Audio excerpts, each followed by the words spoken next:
Am I not free? Am I not an apostle? Haven't I seen Jesus our Lord? Aren't you the result of my work for the Lord?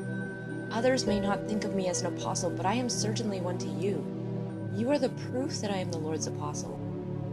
That is what I say to stand up for myself when people judge me. Don't we have the right to eat and drink? Don't we have the right to take a believing wife with us when we travel? The other apostles do. The Lord's brothers do. Peter does. Or are Barnabas and I the only ones who have to do other work for a living?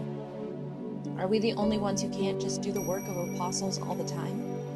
Who serves as a soldier but doesn't get paid? Who plants a vineyard but doesn't eat any of its grapes? Who takes care of a flock but doesn't drink any of the milk? Do I say this only on human authority? The law says the same thing. Here is what is written in the law of Moses. Do not stop an ox from eating while it helps separate the grain from the straw. Is it oxen that God is concerned about? Doesn't he say that for us? Yes, it was written for us.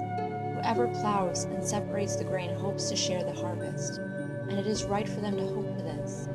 We have planted spiritual seed among you. Is it too much to ask that we receive from you some things we need? Others have the right to receive help from you. Don't we have even more right to do so? But we didn't use that right.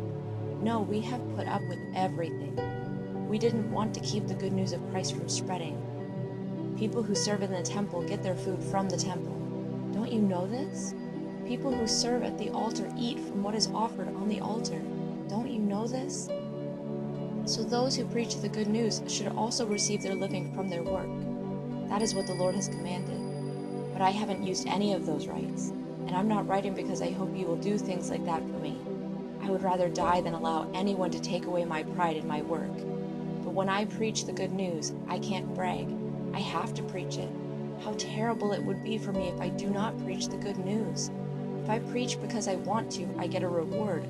If I preach because I have to, I am only doing my duty. And what reward do I get? Here is what it is. I am able to preach the good news free of charge, and I can do this without using all my rights as a person who preaches the good news. I am free and I don't belong to anyone, but I have made myself a slave to everyone. I do it to win as many as I can to Christ. To the Jews I became like a Jew. That was to win the Jews. To those under the law I became like one who was under the law. I did this even though I myself am not under the law. That was to win those under the law. To those who don't have the law, I became like one who doesn't have the law. I did this even though I am not free from God's law. I am under Christ's law. Now I can win those who don't have the law. To those who are weak, I became weak. That was to win the weak. I have become all things to all people. I have done this so that in all possible ways I might save some. I do all this because of the good news, and I want to share in its blessings. In a race, all runners run, but only one gets the prize. You know that, don't you? So run in a way that will get you the prize. All who take part in the games train hard. They do it to get a crown that will not last. But we do it to get a crown that will last forever. So I do not run like someone who doesn't run toward the finish line. I do not fight like a boxer who hits nothing but air. No, I train my body and bring it under control. Then, after I have preached to others, I myself will not break the rules.